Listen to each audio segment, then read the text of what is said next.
Olá, meus irmãos e irmãs de Ideal Espírita, vocês amigos e amigas que nos acompanham aqui na página Estação da Luz Espírita, muitíssimo obrigado mesmo pela sua companhia.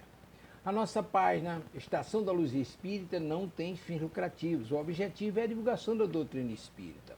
E é por isso que nós reunimos aqui esta sede de matérias espíritas para que possa atender às suas necessidades, estudo, lazer, pesquisa. Você encontra aqui na nossa página Estação da Luz Espírita os livros da codificação, obras suplementares, entrevistas, palestras e os programas da Web Rádio Estação da Luz de Natal e Web Rádio Cristo Consolador de São Paulo. Ou seja, um acervo que atenda às suas necessidades, sem fins lucrativos. O objetivo é a divulgação da doutrina espírita. E agora eu convido você para nos acompanhar na reprodução de mais esse trabalho imperdível. Muito obrigado mesmo pela sua companhia e vamos juntos!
Olá, amigos do Movimento Espírita do Brasil e de todo mundo. Sexta-feira, 21 horas, está entrando no ar o programa Por Dentro das Escrituras.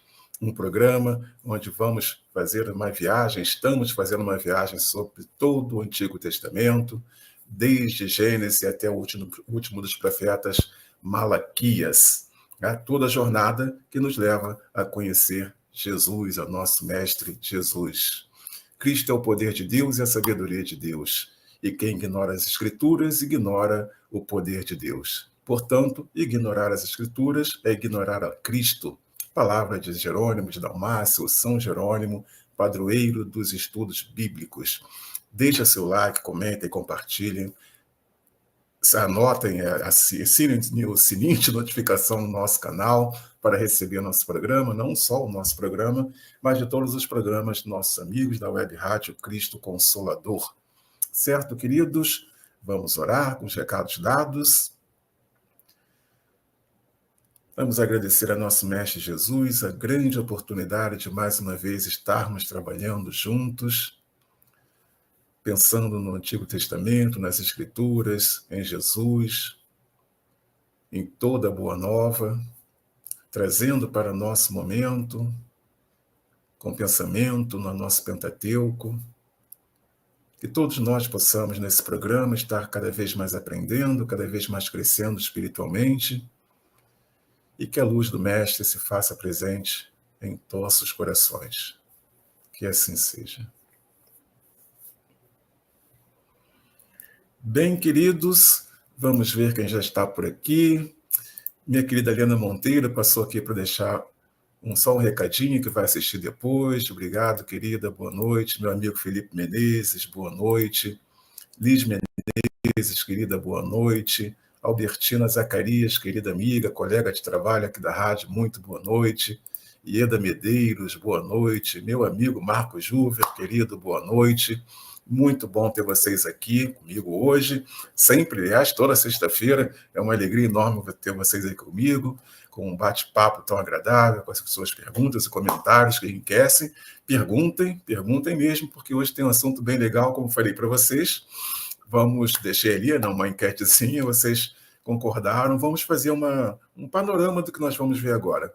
Porque nós terminamos o Pentateuco, com a graça de Deus, estudamos mais de 1 ano e meio o Pentateuco, a Torá, e com muito, muito proveito, tenho certeza, para todos nós.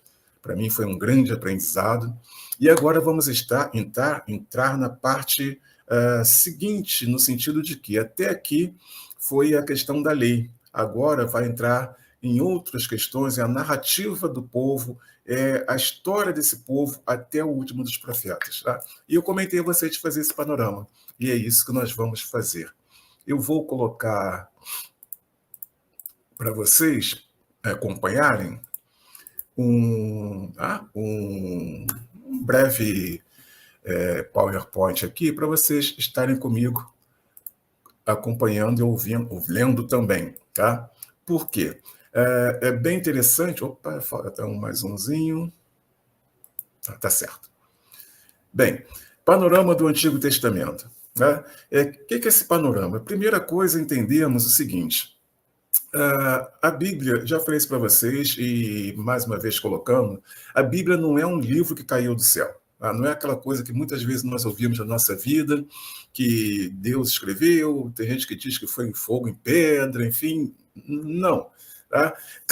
Não é algo que caiu do céu, não é uma linguagem ou uma escrita especial, não é uma forma de literatura estranha ou escrita por seres, nada disso. Tá?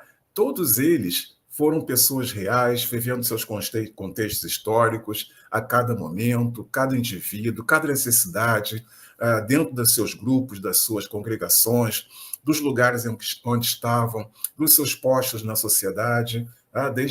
Escrevem as escrituras desde lavradores a generais, de juízes a artífices, por exemplo.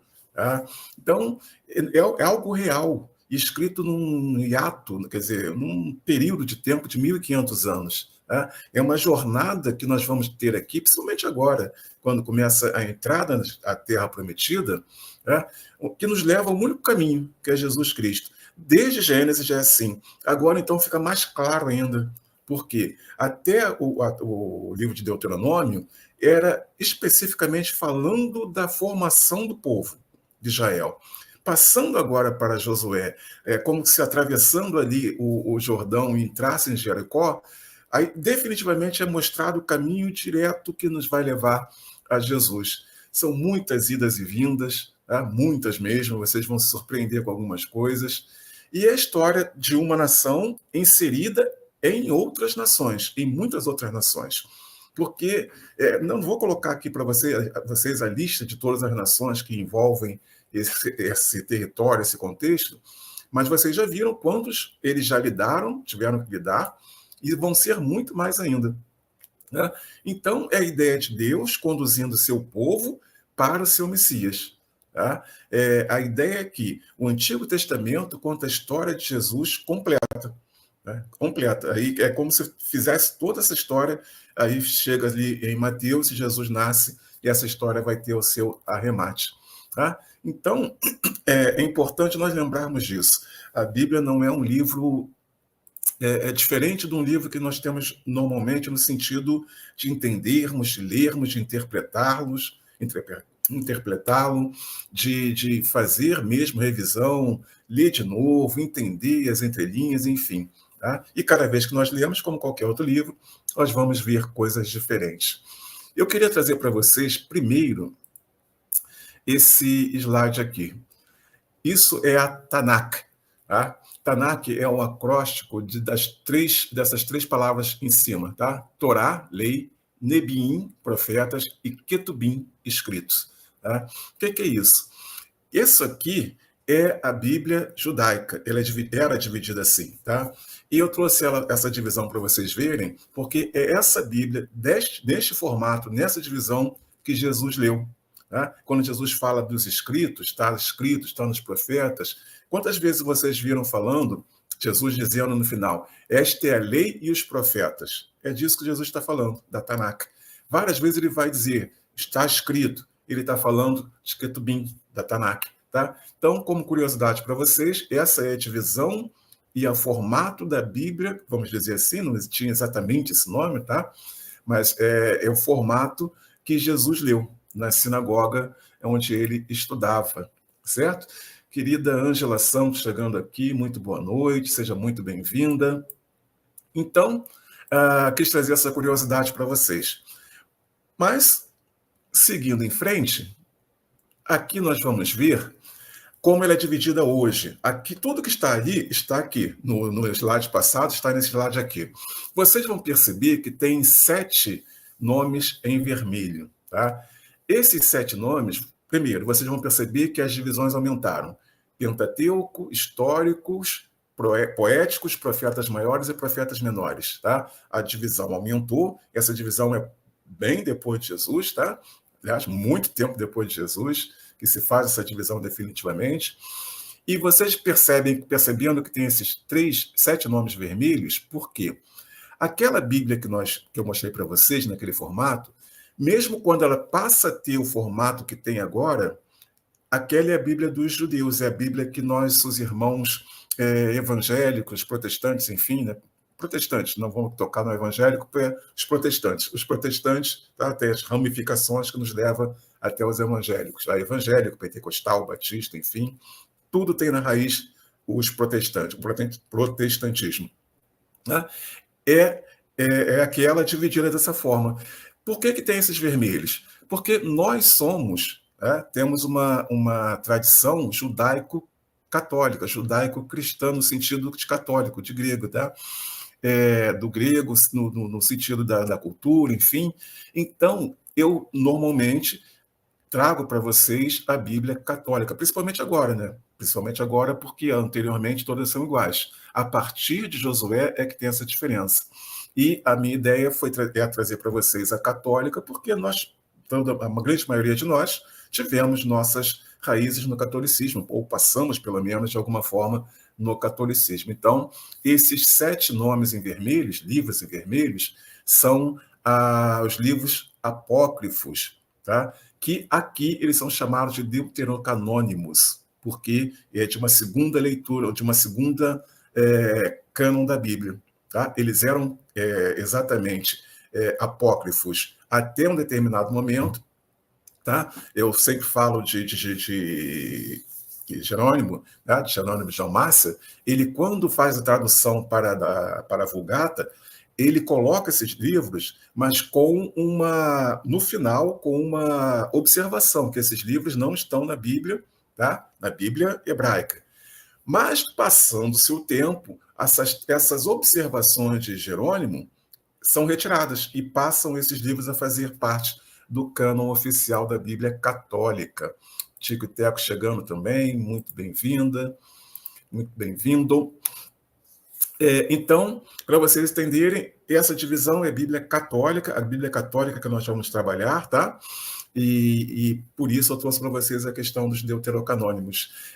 Como curiosidade ainda para vocês, vocês estão percebendo aqui que tem Macabeus 1 Macabeus e 2 Macabeus, tá? É bem interessante, porque na Bíblia etíope existem 1 Macabeus, 2 Macabeus, 3 Macabeus, 4 Macabeus, por exemplo. E na Bíblia ortodoxa tem diferença, enfim. Quando vocês quiserem saber se uma Bíblia é judaica ou protestante, tá? Ou se vocês querem saber se a Bíblia é católica ou da igreja etíope ou igreja ortodoxa, é fácil, vai lá no índice e procura. Se não tiver Macabeus, é Bíblia protestante. Se tiver Macabeus 1 e 2, é Bíblia católica. Se tiver Macabeus 1, 2, 3, 4, é Bíblia etíope. A Bíblia etíope é extremamente importante, ela tem até muitos outros livros apócrifos. A igreja etíope é uma igreja muito importante, tem muita história, tá? Aí vocês vão perceber. É fácil. Procurou. Não tem Macabeus protestante. Macabeus 1 e 2 católica, Macabeus até 4 etíope e de outras designações, tá? Então, nós já vimos o Pentateuco, Gênesis, Êxodo, Levítico, Número e Deuteronômio, que já terminamos. Nós vamos ter os livros históricos, que vamos entrar agora, Josué, Juízes, Ruth, Samuel 1, 2 Samuel, 1 Reis, 2 Reis. Falei errado, desculpa, gente. Até para definir para vocês, quando nós lermos, e foi um ato falho meu, quando nós lermos na frente 1, nesse caso aqui, é 1 Samuel, 2 Samuel, 1 Reis, 2 Reis, 1 Crônicas, 2 Crônicas. Quando vamos lá nas cartas de Paulo, ou nas outras universais, que nós vamos ver 1 e 2 na frente, é 1 Coríntios, 2 Coríntios, assim por diante, tá? No Antigo Testamento é no masculino, porque é livro, e lá no Antigo Testamento é feminino, porque é carta, tá bom? Então, o correto é ler 1 Samuel, por exemplo. Então, vamos lá. 1 Samuel, 2 Samuel, 1 Reis, 2 Reis, 1 Crônicas, 2 Crônicas, Esdras, Neemias. Aí vem os 2 apócrifos, Tobias e Judite, Esther, 1 Macabeus, 2 Macabeus. Depois nós vamos ter os poéticos. Eu vou falar de cada livro depois, tá? Depois nós vamos ter os poéticos. Jó, Salmos, Provérbios, Eclesiastes, Cântico dos Cânticos. Aí vem 2 apócrifos. Sabedoria, Siráxica. Tá? Profetas maiores, Isaías, Jeremias, Lamentação. Aí vem Baruque, tá? Ezequiel e Daniel. Baruque, também apócrifo, deuterocanônico. Profetas menores, Oséias, Joel, Amós, Obadias, Jonas, Miqueias, Naum, Abacuque, Sofonias, Ageu, Zacarias e Malaquias. Né? Aí vocês podem estar me perguntando, por que profetas maiores e profetas menores? Qual a diferença de um para a diferença do outro? Bom, profetas menores, quando nós vamos ver, até anteriormente, ele era chamado de os 12. Ainda é conhecido assim, mais ou menos, serem chamados de os 12, por muitas vezes. E os maiores, né, normalmente são os mais conhecidos, principalmente Isaías, Jeremias e Daniel, um livro incrível, o livro de Daniel. Tá? Que acontece? Qual a diferença de... Deixa eu ver se alguém está falando alguma coisa. Marcos Gilman está dizendo, interessante porque os evangelhos não aceitam os livros de Macabeus? Vou explicar daqui a pouco, tá? Porque é diferente essa questão. Já eu te explico na próxima, daqui a pouquinho. A diferença entre profetas maiores e profetas menores, especificamente, é o tamanho dos livros, tá? Nada além disso, tamanho dos livros. Por exemplo, Isaías é o primeiro profeta muito conhecido, Jesus cita muitas e muitas vezes Isaías, tá? Mas não tem uma questão de diferenciação em nenhum deles. A questão é que esses livros são maiores, tá? Isaías, Jeremias, Lamentações, Baruque, Ezequiel e Daniel são livros grandes, e os profetas menores são bem pequenos, tem um capítulo só, por exemplo, tá? São bem pequenos. É a única diferença com relação a isso. Então, aqui falando especificamente dos livros históricos, o que esses livros vão fazer? Eles vão contar a história do povo através de 4 marcos. Tá? A conquista da Terra Prometida, quer dizer, agora com Josué, vai entrar na Terra Prometida. Depois, até um certo ponto, vai passar pelos juízes, vai começar a ser contado o início da monarquia em Israel. Tá? Eram juízes e o povo clama por um rei. Vai haver o período de reis. Depois vai haver, dentro desse período de reis, um racha, tá? E vai haver a queda dos reinos do norte e do sul. Tá? Eles vão ser tomados e levados para a Babilônia, para a Síria, para o norte, enfim. E depois, esses livros históricos vão terminar com a restauração de Jerusalém. Quer dizer, eles voltam do exílio e começam a restaurar Jerusalém especificamente. Assim se divide os livros históricos. E esse período é o seguinte, dessa forma. Primeiro, a conquista da terra por Josué, em 1400. Outra coisa, tudo é aproximado, tá, gente? Todas as datas que vocês verem, aproximado, porque é muito difícil atestar uma data correta, sabe? Aproximação. Período de juízes, 1350, tá?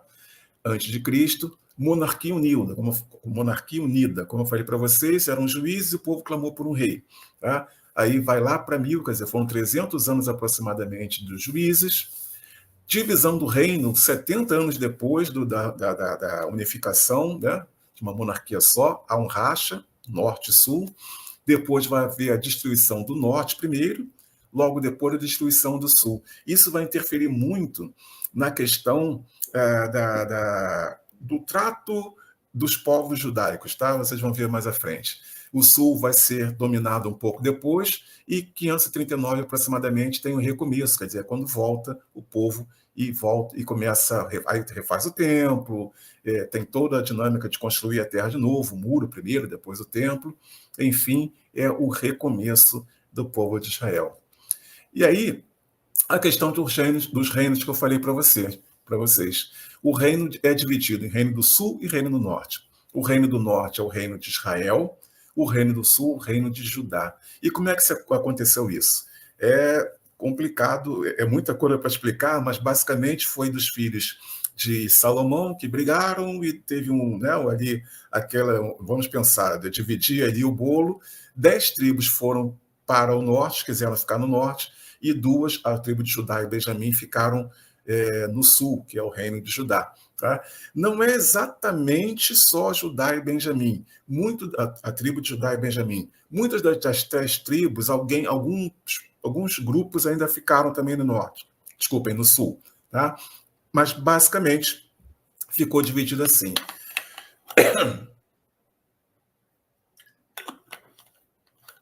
10 tribos ficaram no norte e a tribo de Judá e de Benjamim ficaram ao sul. Desculpem. E, seguindo, nós vamos ter os livros poéticos e proféticos. Tá? Os livros poéticos, eles tratam sobre o povo, mas não sobre o povo, quer dizer, mas questões individuais. Eles vão falar das experiências da vida, vão falar do homem em si. Tá? É muita poesia, é muito belo, muita coisa bonita, relação social, a relação íntima, a relação de homem e mulher, relação parental. É disso que se trata os livros poéticos, tá? Do homem. Já os proféticos, ele vai falar da questão espiritual do povo em várias daquelas épocas. Perceberam que foram épocas diferentes, circunstâncias diferentes, rei, juiz, divisão, enfim. Esses proféticos vão tratar sobre isso, principalmente a questão do cativeiro. Tá? Vai tratar do que aconteceu, do que está acontecendo e que vai acontecer posteriormente por conta das formas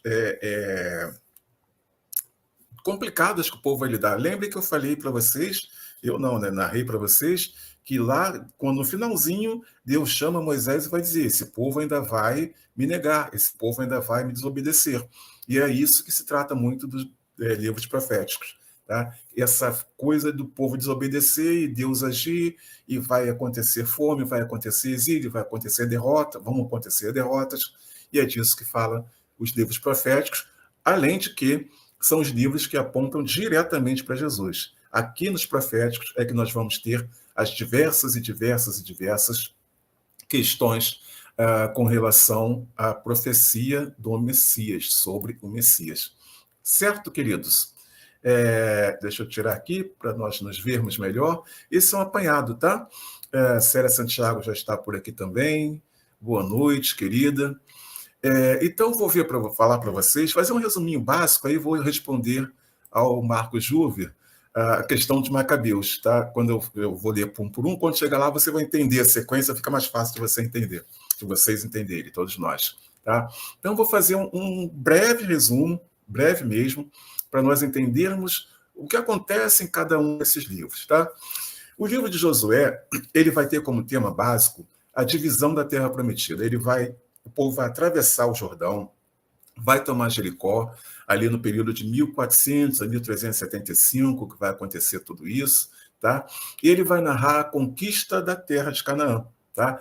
Aí Josué vai ser esse grande líder, vão ter muitas batalhas, as terras vão ser divididas, e em determinado momento Josué vai fazer uma renovação da aliança com Deus. Tá? Josué vai ser muito importante, porque o povo já estava esquecendo de Deus, e Josué vai fazer essa aliança, essa renovação da aliança. Logo depois vem o livro de Juízes. Tá? O livro de Juízes vai ser um ciclo de muita apostasia. Tá? Quer dizer, perca da fé pelo povo, muita iniquidade, tá? Vai haver muita opressão, tá? Vai ser um período bem difícil. Vai ser entre a morte de Josué e o início da monarquia. Tá? Vai ser período onde eles vão ser governados por juízes, vão ter altos e baixos no sentido de condição com aliança com Deus, tá? E essa infidelidade a Deus vai fazer com que se afastem de Deus e sofram, aí percebem e voltam. Vai ser aquela coisa como nós vimos no deserto. Deus está bem com o povo está bem com Deus, fazem alguma coisa de errado, desobedecem, Deus manda alguma espécie de praga, tem alguma ação, e aí tem que ter uma intermediação para ficar tudo de volta. O livro de Juízes é muito isso. Aí vão ter vários juízes, o mais conhecido deles, que muita gente nem imagina que foi um juiz muito importante, foi Sansão. Né? Sansão não foi só aquele guerreiro forte, cabeludo, que perde o cabelo e perde as forças. Não é só isso, não. Ele foi um dos juízes, um dos mais importantes juízes. Depois nós vamos ter o livro de Ruth, o belíssimo livro de Ruth, um tema de lealdade. Tá? A providência divina, essa mulher foi muito leal a Deus, aos seus, a quem ela amou. É um livro maravilhoso, é um livro de inclusão, porque ela é gentia, tá? Ela não era do povo de Israel, e vai ser durante o período de Juízes, o livro dela está inserido nesse contexto do livro de Juízes, e a história ela é moabita. Né? Lembre-se das questões com os moabitas, quantas e quantas dificuldades, que Deus mandou se afastar deles. Lembre que Deus manda acabar com eles, né? Mas temos Ruth, tá? E ela vai se unir ao povo de Israel, e mais, ela é da linhagem de Davi, ou seja, ela é da linhagem de Jesus. Tá? Quando nós fazemos a genealogia de Jesus, tá? Até convidando vocês no domingo, no meu programa lá no canal Renovando Consciências, o programa A Bíblia, Jesus e o Espiritismo, eu vou fazer a genealogia bem ampla, tá? E explico melhor isso para vocês, convite para vocês estarem comigo também. Tá? Então, ela é da linhagem de Jesus. Tá? Então, ela é moabita, tem toda uma dificuldade com relação ao povo, mas ela está dentro desse povo de Israel, respeita esse povo, ama esse povo, tem muita lealdade a Deus e tem uma história belíssima. Depois nós vamos ter o livro de Samuel, livro muito, muito importante também, porque é a transição do povo de Israel, tá? Das tribos para a monarquia. É um período ali de 1100, 1110, tá? Que ele vai é como que se fosse uma transição de governo, vamos pensar assim, né? de forma de governo. Tá? Ele é um profeta, ele vai ter ali nesse período do livro de Samuel o primeiro rei, que é Saul, e a história de Davi também está por aqui, tá? No livro de Samuel. Depois vamos primeiro Samuel. No segundo Samuel, vamos ver sobre o reinado de Davi e a grande expansão que o povo de Israel vai ter, que a terra de Israel vai ter, tá? Ali no período de 1010 a 970 aproximadamente antes de Cristo, vai narrar todo o reinado de Davi, suas conquistas, seus conflitos familiares, pessoais. A história de Davi, gente, é uma coisa assim complicada, muito complicada. Vocês vão entender uma coisa. Vejam só, 2 Samuel vai falar das complicações de Davi, e não são poucas. Aviso a vocês que não são poucas, nem muito agradáveis.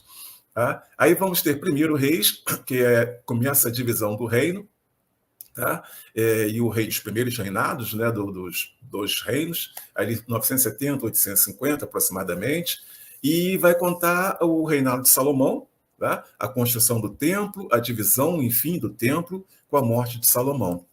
Em segundo Reis, nós vamos ter o declínio do templo, dos reinos. Lembrem que eu falei para vocês, eles vão ser destruídos. Tá? É o segundo Reis que vai contar essa história. É 850 a 580 a.C. E vai contar a história dos reis dos dois reinos. Né? E a história dos reis dos dois reinos também é extremamente complicada, porque eles vão ser muito infiéis a Deus, tá? Vão ter muita apostasia, muita iniquidade, são os dois reinos vão ser bem complicados, tá? E vão causar os exílios na Babilônia e na Assíria. Em Reis 1 e Rei 2 é que nós vamos ter a história de Elias. A história de Elias não tem um livro, ele é um profeta oral, tá? Não tem nada escrito de Elias, como um livro de Elias, mas ele aparece aqui, mas é muito rápido, gente. Ele aparece em Reis 1, em 1º Reis, daqui a pouco ele está em 2º Reis, ele já aparece, assim, meio que do nada, faz tudo que faz, depois também some, ele é arrebatado, né? É muito curtinha a história de Elias, e é importante, é pouca coisa, mas de um tamanho enorme. Depois é o livro de Crônicas. Tá? O livro de Crônicas ele vai tratar de uma genealogias, das várias genealogias, e do reinado de Davi especificamente. Tá? Interessante que ele fala sobre o reinado de Davi, aí vejam bem, o que eu falei para vocês prestaram atenção. Lá em Samuel 2, que é aproximadamente 970, ele vai falar das complicações de Davi, certo? Que não são poucas, nem são belas. Aí, passados bastante tempo em Crônicas, quer dizer, no ano 500 mais ou menos, quer dizer, vamos ver, 350 anos depois, em Crônicas 1, ele vai falar sobre o reinado de Davi, mas ele vai ser escrito pós o exílio, tá? Passar o exílio, e ele vai recontar a história de Israel, com foco em Davi e na organização do templo. Em 1º Crônicas, 300 e tantos anos depois, é que vai ter essa transformação de Davi num grande rei.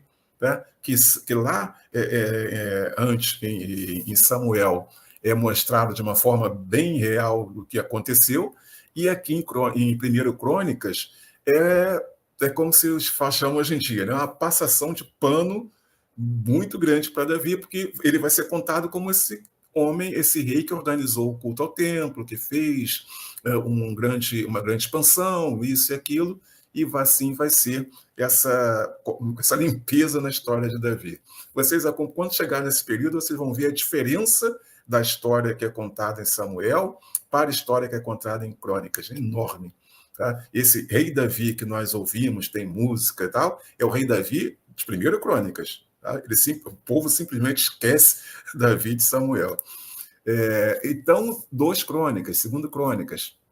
Aí é a história do rei de Judá, tá? Quer dizer, abaixo, com foco no templo, mas principalmente ele vai falar da construção do templo de Salomão até o exílio. Tá? Aí vai relembrar o templo de Judá, vai destacar a importância do templo, a fidelidade de Deus, vai falar do período dos reis, vai ter uma história em todo esse período, de forma não diferente no sentido de ser outra história, mas com um olhar diferente, um olhar mais ameno, vamos dizer assim. Tá?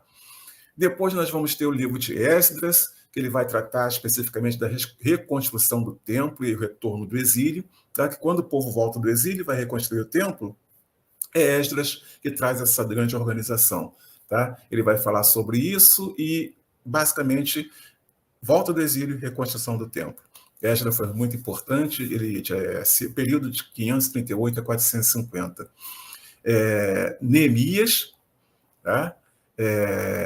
Ele vai tratar da reconstrução da muralha, ele que começa a reconstrução das muralhas, e vai ter uma grande reforma espiritual aqui nesse período, nesse livro. Tá? Ele vai falar das reconstruções e adoração, essa adoração que estava tão distante, tá? Ele vai retornar com a adoração nas práticas religiosas. Depois tem o livro de Tobias. Tá? Júlio, está chegando Macabeus. Espera aí que já vai chegar. Tobias vai falar de piedade, de fidelidade a Deus, né, da questão da necessidade. É um contexto pós-exílio, vai tratar do que foi acontecendo com o povo depois. Basicamente a história de Tobias e da providência do anjo Rafael, que tem uma ação ali com Tobias bem interessante. Depois vem o livro de Judite, que é um livro de coragem, de libertação do povo de Israel. Tá? Judite foi muito, muito importante, ela é uma viúva, tá? E ela vai salvar o povo. Tá? Eu não vou dar spoiler, que é uma história muito interessante. Tá? É um período pós-exílico, mas é indefinido. Essa história de Judite está inserida dentro livros que eu falei anteriormente. Em algum momento aconteceu a história de Judite, mas não está especificada ainda, não é cronológico. Aliás, muitas coisas aqui não são cronológicas, tá? Por exemplo, o livro de Judite. Tá? Mas é muito corajosa, é uma história de coragem e libertação. Livro de Esther, tá? Também fala da preservação durante o exílio persa, quer dizer, um pouquinho antes, tá? Ela é uma judia que ela vai se tornar rainha da Pérsia. Vejam bem, tá? Rainha da Pérsia vai salvar o povo. Também não vou dar spoiler, porque é uma história muito, muito interessante. Quando chega também minha queridíssima Luciana Santos, muito bem-vinda, que bom você por aqui. Tá? Então, chegamos a Macabeus, tá? Macabeus 1 e Macabeus, primeiro Macabeus e segundo Macabeus. O tema, basicamente, do primeiro Macabeus é a rebelião dos judeus contra o povo helênico, quer dizer, é um momento onde os gregos vêm atuando, dominando ali o povo de Israel, e vai ter a Guerra dos Macabeus, tá? É ali por volta de 175, 134, vai falar da revolta dos Macabeus, tá? E a restauração do templo. No segundo livro de Macabeus, é a questão da fé nos tempos de perseguição, tá? Porque ele vai detalhar o martírio dos judeus, tá? E defesa da fé contra o povo grego. Tá? E aqui, quando Marcos Júnior me perguntou por que não é aceito, tá? Uma questão básica é que esse livro de Macabeus 1, 2, como eu falei para vocês, tem o 3 e 4 na Bíblia Etíope, é que eles foram escritos depois, tá, de já estar fechado o cânon do Antigo Testamento. O cânon foi fechado, eu expliquei isso tudo para vocês lá no iniciozinho, lá em março do ano passado, março e abril do ano passado. Foi um período onde, sim, de fato, os anciãos, vamos dizer assim, escolheram os livros que seriam o que estariam no cânon do Antigo Testamento, tá? E eles vão passar a estudar só aqueles rolos, aqueles livros.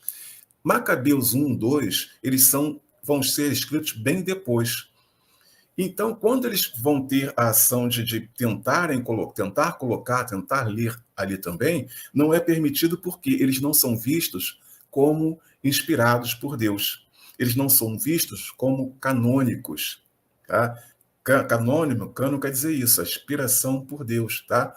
Então, é esse motivo básico de não ser contado, eles não serem contados como aceitos na igreja protestante, porque a igreja protestante usa a Bíblia judaica. E também pela questão do assunto que eles tratam da questão helenística.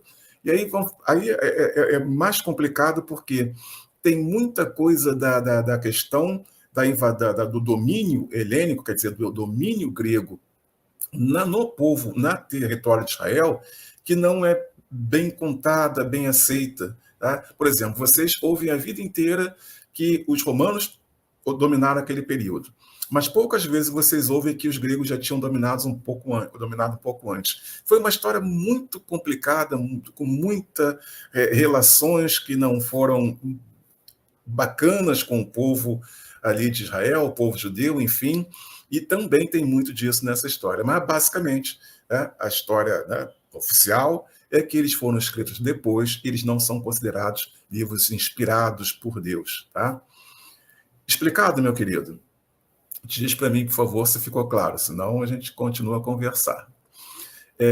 Como eu falei para vocês, eles vão recontar um período de 175, mais ou menos, a 140 a.C., mas só escrito bem depois.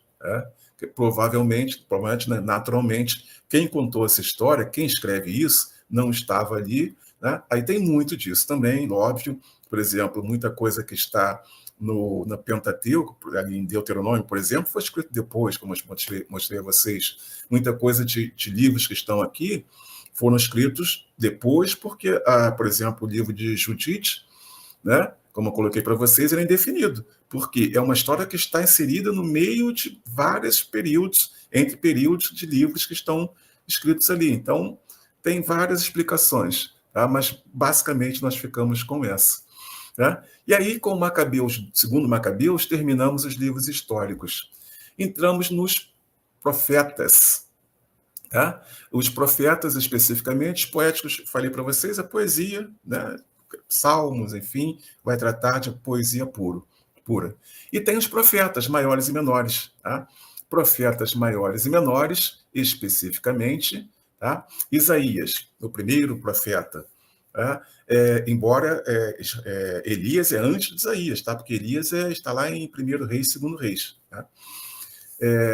O tema é o julgamento e a restauração. O livro de Isaías ele vai tratar muito do julgamento do povo e da restauração futura. Quer dizer, por isso que Jesus cita muito Isaías, ele vai tratar de muita coisa para frente. João vai falar, vai estar no Apocalipse, muita coisa de Isaías, em Paulo, porque ele fala dessa restauração futura. Quer dizer, essa ideia do reino de Deus, ela já se inicia em Isaías. Por isso Jesus cita tanto Isaías em coisas que nós até pensamos que é uma coisa nova, mas é Jesus repetindo. Tem algumas vezes que Jesus repete literalmente o que está no livro de Isaías. Tá? É o período de 740 a 680 a.C., e ele vai falar também do exílio, tá? Ele vai prever o exílio e vai prever o Messias. Depois nós temos Jeremias. Tá? Jeremias ele vai tratar do arrependimento e do julgamento. Vejam, os profetas têm muito disso, tá? Eles vão sempre estar pautando no erro do povo e pensando nesse julgamento iminente. Lembrem-se, o que João falava o tempo todo? Arrependei-vos porque o reino dos céus está chegando. O que Elias falou antes de todos esses? Arrependei-vos. Primeira frase de Jesus registrada, arrependei-vos porque o reino de Deus, dos céus, está próximo. Tá? Então, Jeremias fala muito do arrependimento, em 627, 580 aproximadamente. Tá? Ele vai falar muito do julgamento de Judá e ele vai citar a destruição de Jerusalém. Tá? Já em Jeremias, 600 e tantos anos antes de Cristo, já cita a destruição de Jerusalém, que vai acontecer 70 depois de Cristo. Depois temos Lamentações, tá? E são as lamentações, especificamente mesmo, são cânticos de lamento pela queda do primeiro templo. Né? Os lamentos, a tristeza por terem perdido e destruído o primeiro templo, pela iniquidade do povo, tá? E a questão do exílio também. É um livro muito bonito, que são cânticos, são poemas sobre a tristeza que o povo passou ali por sua condição. Depois nós vamos ter o livro de Baruque, eu falei para vocês, é deuterocanônimo. Ele vai falar muito da esperança na restauração, livro pós-exílio, e vai falar muito de pecado, de restauração do povo judeu, vai falar muito do pecado do povo e do caminho que o povo tem que ter na sua restauração. Ezequiel, livro de Ezequiel, vai falar de profecias de julgamento e restauração também. Tá? Ele vai falar sobre a queda de Jerusalém e vai falar da restauração futura de Israel. O que Jesus fala lá no sermão profético tem muito a ver com o que Ezequiel fala 500 e tantos anos, 590, 570 anos antes de Jesus. E, por último, nós temos o livro de Daniel, o incrível livro de Daniel, o livro que, até os dias de hoje, e pelo jeito vai continuar ter um bom tempo, alguém tentando entender o livro de Daniel, a questão das 7 semanas, 70 semanas, enfim, se já foi, se já vai ser, quando é a última. Vocês vão ver que o livro de Daniel é mais ou menos o que é o Apocalipse para o Novo Testamento. Muita coisa que eles viram e a gente tem que ficar entendendo o que eles viram. Tá? Ele vai falar da soberania de Deus e da esperança messiânica, quer dizer, ele vai falar sobre essa questão de Jesus, tá? E as visões de futuro que ele teve. Basicamente é isso, como eu falei, Daniel no Antigo e João e Apocalipse no Novo Testamento, tem essa coisa, eles vão ter visões futuras, mas é aquela questão, eles têm a visão futura e eles escrevem as visões deles. E nós temos que entender a partir do nosso pensamento, que nós não vamos entender exatamente o que eles viram. Por isso tem tanta discussão, tanto pelo Apocalipse, quanto no livro de Daniel. Como eu falei para vocês, a questão das 70 semanas é discussão até os dias de hoje. Né? Tem grupos que pensam de uma forma, outros pensam de outra, e assim por diante. E tem, por último, os profetas menores, tá? Os 12, como eu falei para vocês, não vou falar um por um, porque eles são muito pequenos os livros, tá? De Oséias a Malaquias, e são profecias, mensagens a Israel e Judá. Eles vão falar de infidelidade do povo, vai falar de justiça, misericórdia de Deus, principalmente arrependimento e restauração. Tá? Principalmente os profetas menores vão tratar sobre isso, como eu falei para vocês, alguns de forma bem curtinha, mas eles vão falar muito de arrependimento e restauração. Vai ser ali do século 8 a.C. até 500 a.C., com Malaquias.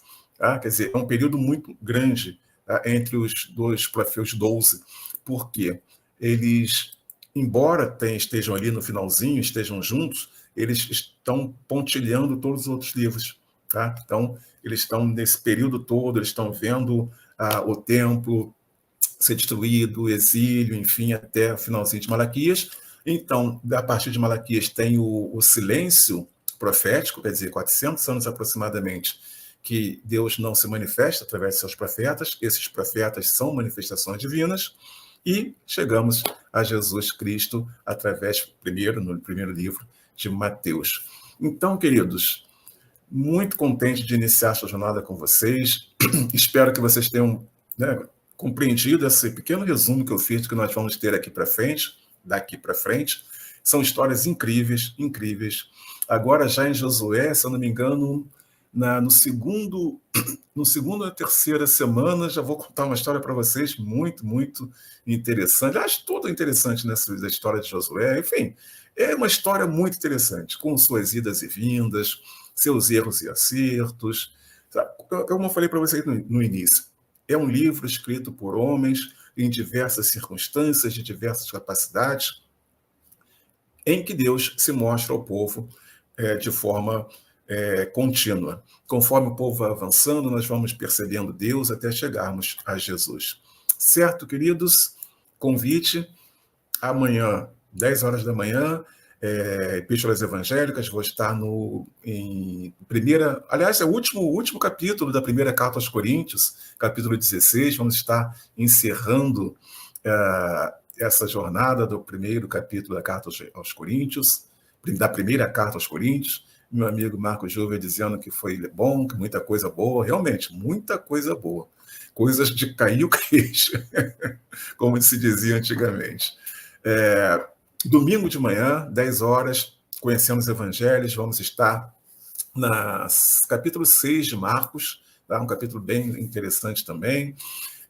Como eu falei para vocês, aproveitando, domingo, quem gostar de genealogia, vou fazer uma genealogia tentar aprofundar bastante a genealogia de Jesus.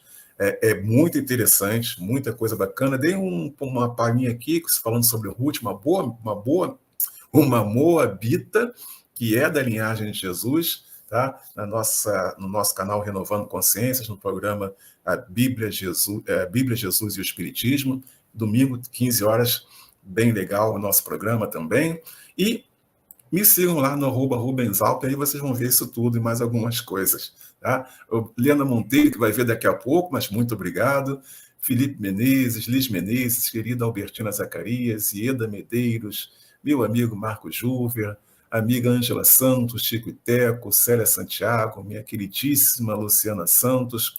Muito obrigado a quem está por aqui e não se manifestou. Muito obrigado a quem vai ver posteriormente. Eu estou rindo porque a minha querida Albertina Zacarias colocou, acho que o Rubens começou a estudar tudo isso com 7 anos de idade. Não foi, não. Não foi, não, minha querida. É gosto. Eu sempre gostei. Realmente, eu sempre gostei de estudar. Desde essa idade, eu sempre gostei de estudar. Os períodos da vida que me afastaram um pouquinho, mas depois que eu engrenei para estudar de novo, é um prazer enorme estudar. Um grande prazer mesmo. E trazer esse estudo para vocês, porque, como disse nosso mestre, a candeia tem que estar, tá, no alto, iluminando a todos, primeiro a mim, sempre primeiro a mim, o que mais precisa, e a todos os nossos amigos. Obrigado, querida. A Liz já está na expectativa, a expectativa vai ser boa, com certeza. Aliás, o que vai vir vai ser bom. É aquela coisa, gente, é uma história muito interessante, e vocês vão perceber, eu tenho certeza que vocês vão me acompanhar, que eu vou contar para vocês uma história, né? Não vou inventar nada, é o que está escrito, que fica muito longe do que contam para a gente, sem nós lermos. E, infelizmente, eu fui perceber isso depois, a maioria das pessoas que nos contam também não leram, ouviram de alguém.